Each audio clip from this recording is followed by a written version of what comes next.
So I'm technical director and co-founder at Toxic Games. We're best known for creating the first-person puzzle game Cube. So Toxic Games originally started at university. We were doing a game design degree at Newport, and Cube was our third-year project.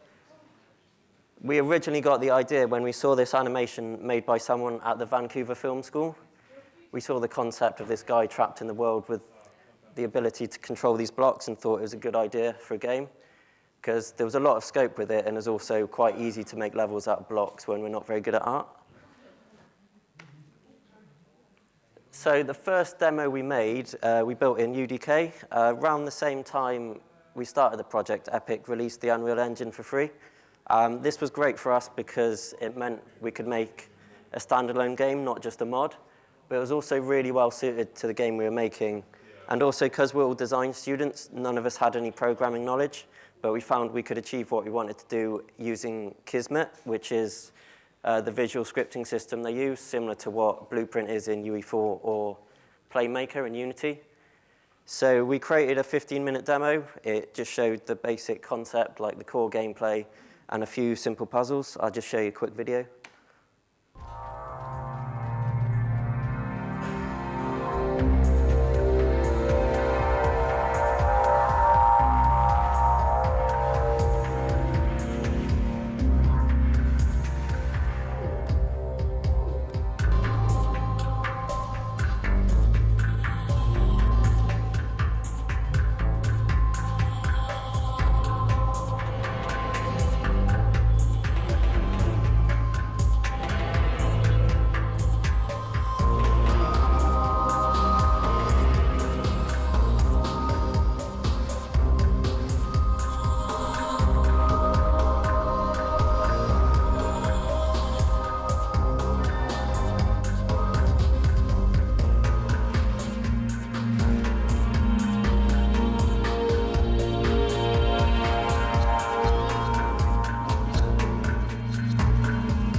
So at the time, we thought it'd probably stay as a student project. We didn't really think we'd take it on and to make it into a full game. We thought we'd maybe use it as a portfolio piece to get a job at another company. But then we showed it at our graduation show, and we had a lot of good feedback. A lot of people enjoyed playing the game. We then put a free version out online that had about 10,000 downloads in a week. And we weren't expecting this, but I think this convinced us we could take it further and make it into a full game.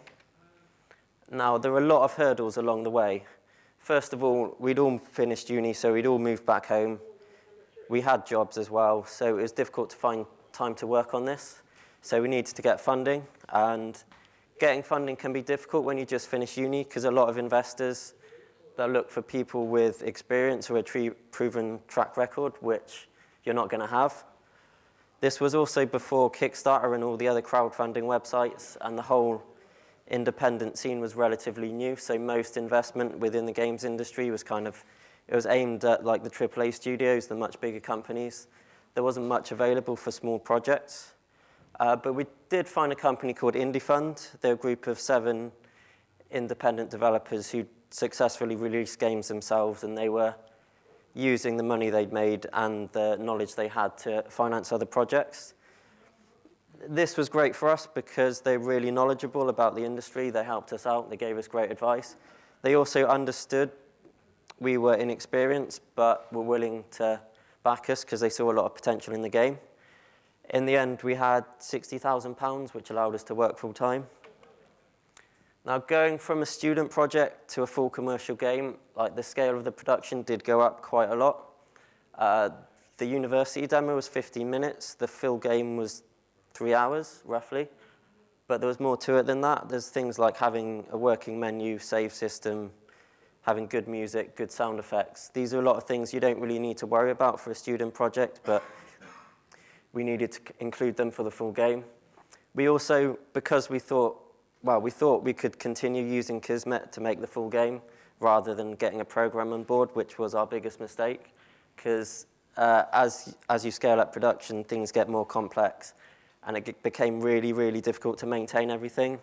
Like, for example, one point we had to change the way the yellow cubes functioned. So instead of just updating one file, we had to go into each level and update each sequence manually. So our iteration time was really slow. Also, we didn't have a save system till like just before release, but just because we didn't know how to. Like, we managed to convince someone to make us a save system whilst he was on his honeymoon, which it was really cheeky of us to ask that, but he did it because we were quite desperate at the time. Another thing, our working conditions. To save money, we thought it'd be better if we rented a house and then used that as our office space rather than get a separate office. This was good in a way because we were really productive. Like, our entire life for those 14 months was just developing that game. But at the same time, it was too intense. Like, we did drive each other a bit mad, and sometimes it's good to take a break and come back and feel refreshed because you get more done in less time. Another important part of the development was that we went to loads of different game events. This was good for multiple reasons. First of all, it kind of opened our eyes to the scale of the game industry and how it operated. It gave us a good sense of perspective. Makes you realize what you're doing is a lot bigger than your day-to-day routine. There's a lot more to it than spending 10 hours a day at your computer. It was also really good for networking, not just on a professional level, but on a social level. Like, most developers are really friendly, and it's always good to talk to them and get advice and be quite helpful. But also, when you're talking to people like journalists or, say, someone at Valve or Epic, they're super busy, so they probably don't have time. If they get an email from someone they don't know, they're probably going to ignore it. But if you met them in person, it goes a long way. Another important thing is we showcased the game at quite a few different events, like E3, PAX, Tokyo Game Show. This was useful from a marketing standpoint, but also in terms of us like understanding the game we were making. I think it helped us have a clearer vision about what you're trying to create, because if you work on something for too long, you can get too close to it. You don't necessarily see the mistakes. Whereas if you watch someone else play it, you'll kind of understand what the issues are, where the difficulty curves may be a bit off. So it definitely helped us improve the game. So having worked on this as both a student and a commercial game, I'd say some of the key differences: you get a lot more freedom at university in terms of the game you want to create.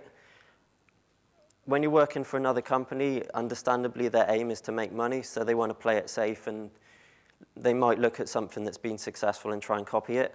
They don't necessarily want to take a risk by trying something new. If you're at uni, you don't have that pressure. It's also, for a lot of people, it's the only time you have full creative control, so you should make use of that. You do see a few student projects that do make it to full game,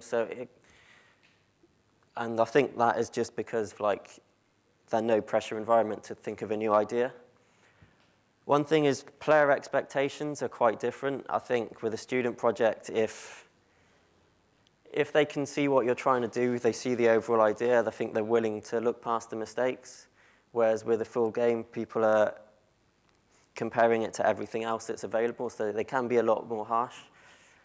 And I think another trap that some students fall into is they'll just focus on their skills. What I mean by that is they'll focus on how good they are at drawing or animation, 3D modeling, but they'll overlook how important it is to get out there and meet other people in the industry. So the finished game, we initially estimated it would take 6 months full-time, but at the end it was 14 months full-time development. I think it's just we massively underestimated the amount of work it takes to make a full game and everything that goes into it, all the different features. It's 28 months in total if you include the time at university. I mean, this was all a massive learning curve for us. We were massively out of our depth. We made a lot of mistakes along the way. But I think often that's the best way to learn. I'll show you a trailer for the finished game.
So we released it on Steam back in January 2012.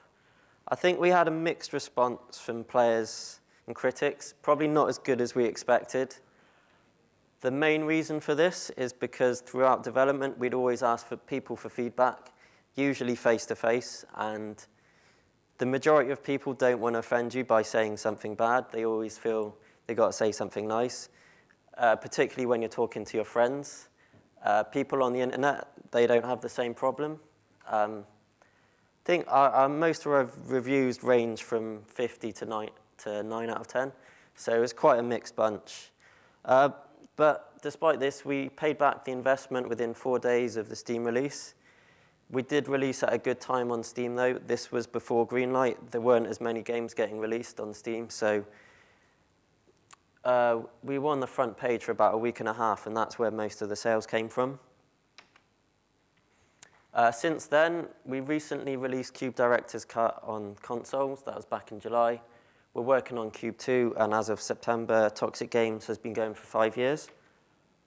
Now, this all sounds good, but I think even if we'd released the game and it didn't sell a single copy, I still think it would have been worthwhile. Because the only way to learn how to make games is to just give it a go. And we were incredibly fortunate to be given the opportunity. And we learned so much from that process that we can apply these lessons to future projects. Another thing is, generally, you only hear about the successful games. Rovio is a classic example of that. They had like 50 games that were unsuccessful, and then they made Angry Birds, and then the rest is history. But no one really talks about the failures. But everyone's failed at some point, so you shouldn't be scared of that. There's also, with all the new technology available, it's getting easier and easier. You've got things like Unreal 4, Unity, all the different engines. Then you've got the marketplaces, so you get all the assets.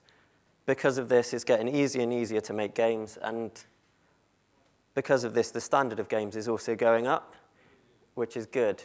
The downside to this is that everyone's doing it, so it's getting more and more difficult to get discovered. But I guess it's never been easy to begin with. It's just getting more competitive.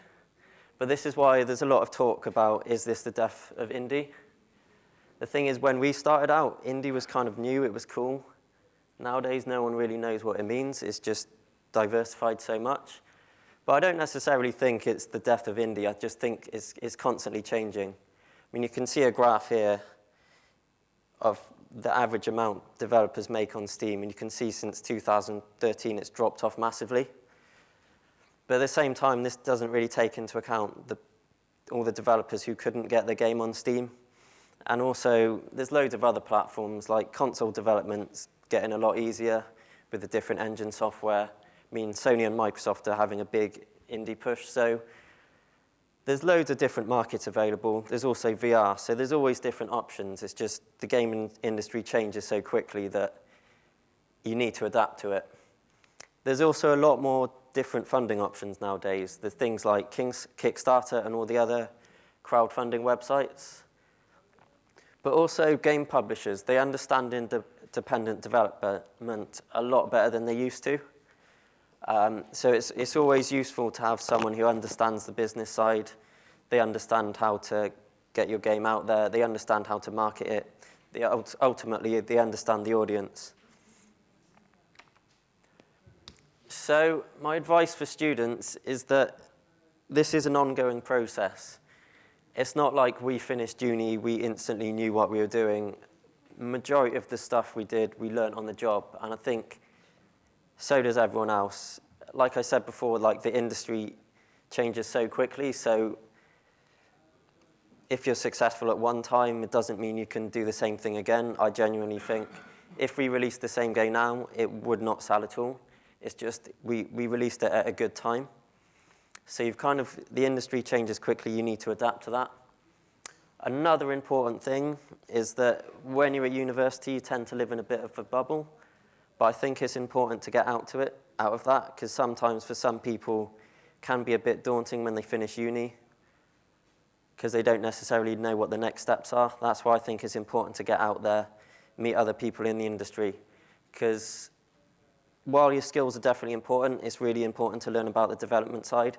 Ultimately, knowing the right people, that's what's going to get your career started. Okay, so have we got time for questions? Yep. I mean, am I in charge of throwing the box? I'll just check it. So you guys are doing Cube 2? Yes. How are you not sick of cubes? I get that asked a lot. We've changed the environment style a lot, and I think we definitely, it's not going to be the same like all cube environment. It's still got the same mechanics, just we got loads of different types. We've got like industrial settings, we've got like ancient ruins, we've got loads of different environments, so it's not...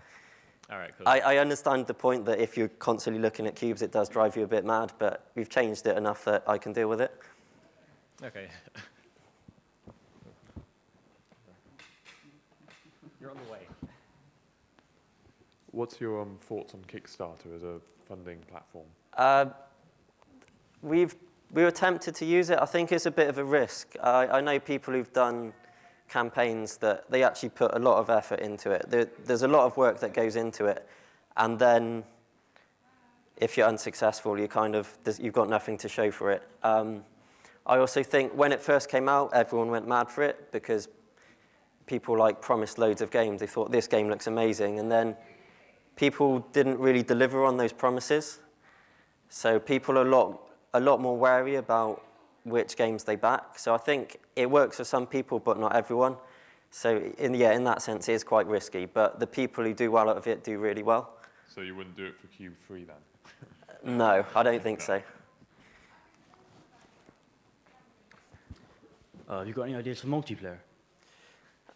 We thought about co-op mode, just because when we show the game at events, a lot of the time there'll be like a group of people, and they're all trying to solve a puzzle in a group, and I find they tend to get to it a lot quicker because it's like 4 minds are better than 1. So I think a co-op mode could work. I'm not entirely sure about competitive. I'm not sure how that could happen. So yeah, maybe co-op. Cool, cheers. Good catch. How many ideas did you go through before you managed to reach the final idea of Cubed? A lot of our ideas were, we came up with a few ideas. We had like a stealth game, and then we had loads of other games, but they didn't really feel right. But to be honest, as soon as we saw that video, we just straight away knew we could do something with it. And when we were about to present the idea, we actually saw the animation about maybe half an hour before our presentation at university. And we actually had a presentation lined up for something else, and we thought, actually, no, let's just show the video instead. And then that's where it all came from. Thank you. I think we've got time for one more question.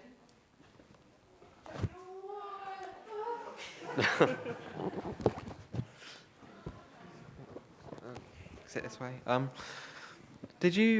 It looks really good, but did you find by basing it off cubes, the visual style was a lot easier to achieve? It's got a kind of mirror's edge sort of flushed out look, which does look awesome. Looks a lot more like Portal, doesn't it? Yeah, Portal. But that sort of colour scheme. Yeah, I think because we're not very art focused, it just seemed like a simple decision to make everything out of cubes. It would just make things a lot easier. But also, again, we want things to stand out, so that's why you have everything against a white background. But it seemed like it's a simple art style, and it seemed to work for us, so that's why we stuck with it. Mm. Oh, sorry. Okay, this one is just about whether or not, or in fact how easy it would be. You've got your cube idea at the moment, but if you were to have another idea that was, say, in a different genre altogether, how easy or difficult do you think it might have been to make that transition? Yeah, it's hard to say because you need different skills for different genres. Personally, I think like we're good at making puzzle games, so if we did something else, it would probably be in that genre. It's not easy to like completely jump ship and make like a racing game because there's different expectations. But I guess, again, the technology is available. There are lots of templates, so it is getting a bit easier in that sense. Do you think it's possible? Yeah, I definitely think it's possible. But you need to have the right team. Yes. All right. Thank you.